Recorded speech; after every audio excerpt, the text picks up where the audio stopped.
Hey Slasher fans, Morgan Suszek here, aka Nightmare Maniac, creator and director of the Dollface short format slasher series. I'm here to talk to you today a little bit about how I came up with my slasher and how I pulled off some of the things I did in my first two shorts, thanks Dollface and Dollface is watching. First of all, I'd like to talk about my killer, Dollface, his costume and his mask particularly. Right here, we have the Dollface one-piece bright orange snowsuit.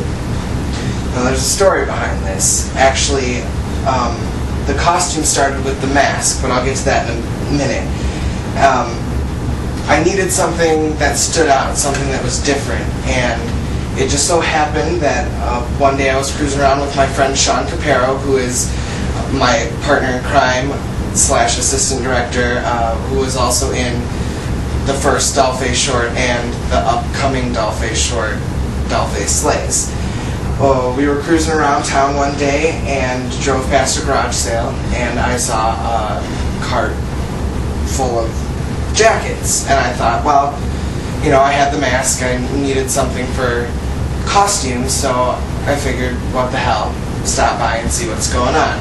Well, it was one of the worst garage sales I've ever been to in my whole entire life. There was literally 2 tables with a bunch of junk on it and a coat rack full of jumpsuits and old coats and stuff. So I dug through it, and at the very back of the coat rack I found this one-piece snowsuit, and it just called to me. I had to get it. I wasn't sure if it was going to fit my brother Mason Suszek, who plays Dollface in my shorts, but it was only $3, so I figured I'd give it a try, and sure as shit, it fit him perfectly. And it's what we use for Dollface and continue to use for Dollface. The suit itself, when I got it, was just plain orange. The designs on the suit are actually hand done, and there were also 2 big holes on the sides by the pockets. It looked like somebody had cut the holes in purposely so they could get to their pockets underneath. Well, that wasn't going to work for me. So the first thing I did was grab some bright orange thread, and I sewed the holes up on the sides, and then I wanted to do some kind of a design. I know I wanted it to be camouflage of some kind, so I broke up my acrylics, which are right here. I grabbed the lightest and the darkest green that I had, and I also grabbed the brown that I had. I didn't have enough to do the whole suit, so I mixed it with some gold. If you get close enough to the suit, you can kind of tell that the brown shines a little bit. But what I did was take a paintbrush out of my handy dandy kit here, and I just outlined the palm of my hand, and that's the design. I started with the brown. I started on the front. I did the brown circles, and then went through with the light green, and then the dark green. I let it dry, flipped it over, and did the same thing on the other side, and I gotta say, I love how it turned out, and I'm glad it turned out the way it did. So with the suit in place, I needed a couple extra pieces. One of them I knew I wanted boots, and I was looking for camouflage boots. Luckily, my brother had a pair of his own. So that's what we use for Dollface's shoes. He does use them because we live in Michigan, so he does use them for winter somewhat, but he's been kind enough to let me use these whenever I need to, and obviously they fit him because they're his. The other piece of the suit, which actually was an afterthought, were Dollface's gloves. These gloves I actually made in 9th grade for a Jason Voorhees costume I wore for a haunted house I did. When I started thinking about my first Dollface short, it was right around Halloween time, and I throw a Halloween party every year and always pull out my old costumes and stuff to use as decorations. Well, I was in the basement where I was setting up my Halloween party, and I saw these gloves sitting with the costume and decided, what the hell, you know? and I think they're a really nice addition. They're just a pair of dollar gardening gloves. I cut the tips off the fingers and sliced, you know, to make it look a little ratty, just cut it at the top a little bit, a little red, brown, and green paint, and voila, we got our gloves. Now, the most important part of my killer is the mask. I know the Dollface name has been taken, but I really wanted my mask to stand out. Well, it just so happened that this past October, a Halloween Superstore opened up. And, of course, I went in to look around because Halloween's my favorite. And I found this mask. Now, I've always liked baby faces and doll faces. I've always thought they were really creepy. And next to clowns, I think that they're some of the creepiest faces around. I thought this mask was a little too plain, though. So what I did was I bought two in case the first one broke, but the first one I redid. I remade it. I painted the whole thing white, painted the cheeks, the lips, and all the veins, if you can see the veins in the mask, a dark crimson red. Also, on the top of the mask, there's little holes, little indents. Now, they don't go all the way through, but it looks like it was meant for hair. So that's exactly what I did. I went and bought a cheap Vampira wig, if you will, from a dollar store. And it was perfect because it had the white and black, and I kind of wanted my killer to have that emo goth thing going on. So what I did was I mapped it out, and I knew I wanted the bangs to be white and the rest of the hair to be black, and this is what it turned into. It is literally super glued into the holes, and like I said, I just came up with a pattern of how I wanted it to be, and this is how it turned out. This is the finished product here with the white paint and the red cheeks and everything. I think it looks great. And I did this with a simple 6-color acrylic paint set that I got at some chain store, and used my handy dandy little paintbrush kit here, and of course super glue. And on the set I also used my little 10-cent comb to try and keep the hair under control because it's a cheap wig, you know. But yeah, so that's Dollface, his costume, and I mean, it was that easy. I think altogether I spent, I had the gloves, but I think when I bought them they were $1.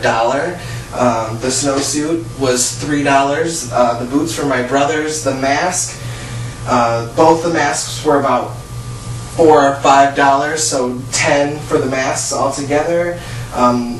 You know, and then just, I think I used, you know, maybe $3 worth of paint. And that's, you know, on the mask and the suit. So I think altogether I only spent, you know, less than $20 to put my killer together. So I did a really good job. I was really proud of myself. Moving on a little bit, I'm going to talk about what some of the things that I did in the first two Dollface shorts. One of my favorites was my throat slit in Thanks Dollface. I had this knife. It has a matching knife, which is a little bit smaller, but I wanted to use the bigger one. It's doll. It's completely doll. It's old. And that was a big draw to use it because, you know, the force. I really like the pressure you can put on it without actually hurting somebody. And I knew I wanted to do it real time. I didn't want to do, you know, a cut and then the blood comes out. I didn't have a prosthetic for a slit throat or anything, so what I did is went to the dollar store and I found a set of baby nose plungers. I think they're I don't know the technical term, but I thought this would work perfectly, and especially in the palm of your hand you can't really see it. Then what I did is I went to a chain store of some kind. It might have been a pet store. Fish tank tubing. Really cheap, really handy. You could use this for pumping blood or anything. What I did was just super glue a little bit of to the end of this pump, and we glued it, just the tubing, to the back of a knife. So when Dollface, my brother, had the pump in his hand, you couldn't see it, And all he did was put his finger over the tube, and when he dragged it across, he squeezed the pump, and that's how we pulled off my throat slit in the first one. Really cheap, really easy for all you no-budget filmmakers. It's a great way to pull off a slit throat. This is my bottle of fake blood. This goes everywhere. I also make my own with corn syrup and food coloring, but I've had this forever, so I've been trying to use it up as much as I can, and you'll actually see some of this blood in Dollface Slays as well when I get it finished. There's actually a funny story behind this t-shirt. When we did the first one, my friend Sean, who is my assistant director and such, when we filmed the scene with the piece of meat and the hatchet, we needed to clean the hatchet off so we could reshoot the scene, because the first time we did it, it didn't work. Well, he had a shirt on, and underneath he had this white tee, so we could wipe. He took it off so we could wipe off the X. Well, it's been in my closet ever since, and if you look close in the pit stains of the shirt, you can still see where some of the blood is. But this has been to every shoot that we've done, and it is the official blood tee, if you will, of the Dollface series. Sean actually gets killed in the latest Dollface short, and he didn't want to get any blood on his pants, so he actually had this wrapped around his waist. And I don't know, I just think that's a fun little side note, just to have something that goes with every short, you know? Moving on down the line, in Dollface is Watching, there were 2 deaths. It was my brother and his girlfriend at the time here. And it was really fun to have him be a victim and also play Dollface, but, you know, logistically, I couldn't have them on the screen at the same time because I'm not shooting a major, you know, motion picture, and I'm not to the point where I can make that happen. So what I did was have his girlfriend find his already dead body, fall on a screen, and then he walks in as Dollface. Well, it got a little dark towards the end, but what we did is I found this great prosthetic at a party supply store, and it's a bolt. It is literally a bolt in 2 pieces, and what we did was just spirit gum one on this side and spirit gum the other one on this side, so when she turns him around, there was the bolt through his neck. We bloodied it up a little bit, and I think it turned out really good.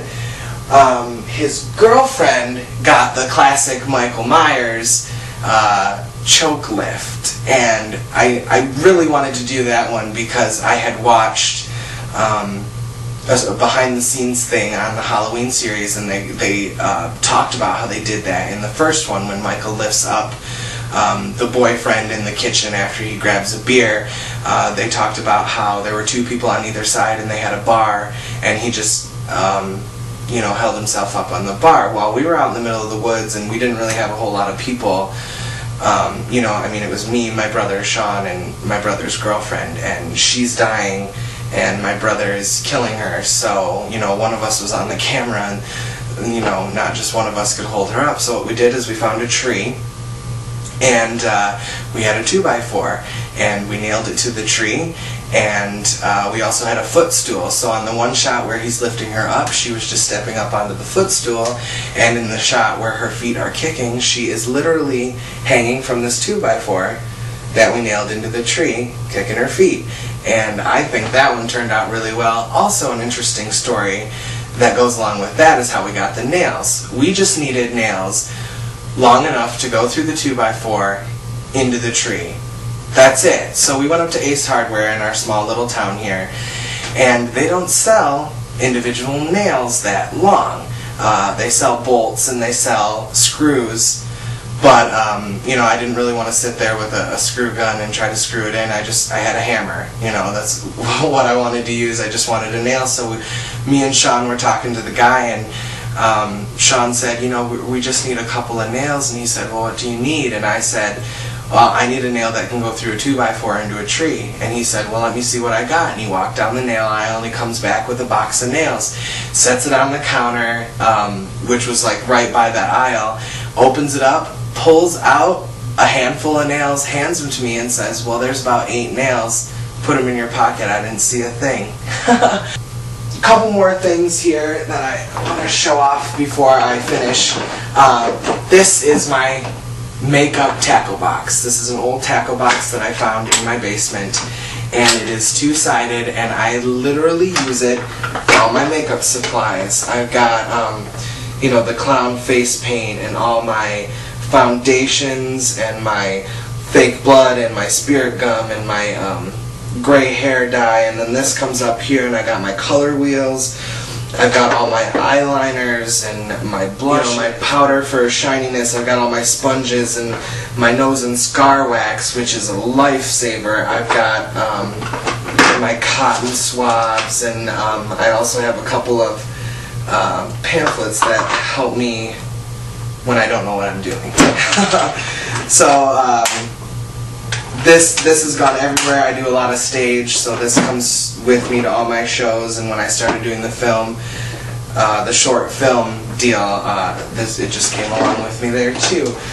The last thing I want to talk about, if you saw the blooper reel for the first one, at the very end of the blooper reel, I take you through my trunk of all the props that we used for the first short, everything that we used to get it done, you know. And you know, you'd see this laying back there, and the knife and everything, and the, you know, the t-shirt, the mask. But you might have seen this thing and wondered what the hell it was. Well, a lot of people actually ask me what the hell it is, and it is it's actually my homemade tripod. I asked my uncle if he could put something together for me where I could screw my camera in. It is literally a board. That's what it is. And it is a bolt through the bottom with a nut and a washer on the top of it. That is it. My camera screws in perfectly. And now you might say tripod, right? But you know, it's this tall. Well, to do the different levels that we did, we had a 6-foot aluminum ladder, and in the first 3 Dollface shorts, new one coming soon, that is what we used as our tripod. It was this board and a 6-foot aluminum ladder. And in Dollface Slays, the newest one, we were actually in a house, and it was some of the toughest film work I've ever done, because trying to fit a 6-foot aluminum ladder in a living room with 4 other people was not the easiest thing to do, but we pulled it off and we had a lot of fun.